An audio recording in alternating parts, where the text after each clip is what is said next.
Ano gusto niyo sabihin ko? Sir, kasi the other people are worried about dun sa yung pondo nyo po sa Benguet Gen na naubos na yata or kailangan magbayad ng half ang pasyente ngayon. So, sir, can you promise na next year ay may pondo po ulit or...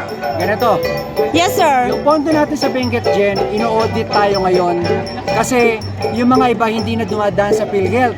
Opo. Diretso ginagamit yung pondo natin. So may protocol kasi yan, dapat gamitin mo ng PhilHealth.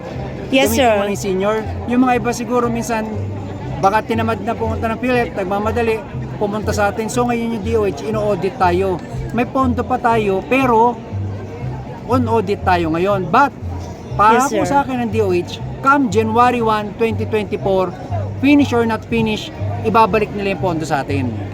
Kaya po, Tuloy-tuloy yan. kaya po pala, sir, maraming Pag- nag-worried. Huwag po kayo mag-alala, kaya lang kasi yung mga minsan yung mga hindi indigent, nag-claim din sila. Oh. So, syempre bawal kasi yun.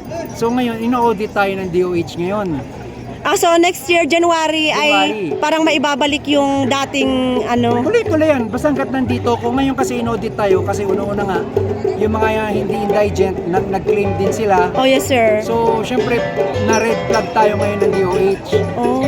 Pero, yung pangako sa akin ng DOH, sabi ko naman, napunta rin naman sa tao. Yes, sir. And we promise na next year, basta indigent na mapapagamot and gagamitin mo na yung PhilHealth, yung matitira. Yun yung sa- Yun yung gagamitin sa sa- pondo natin. Oh. So, wag po kayo mag-alala mga mahal kong kailian. Tuloy-tuloy po yan. Pag hindi bumalik ng January yan, magre-resign po ako sa Kongreso. Okay po ba? Sige, sir. Thank you so much, Congressman. God bless.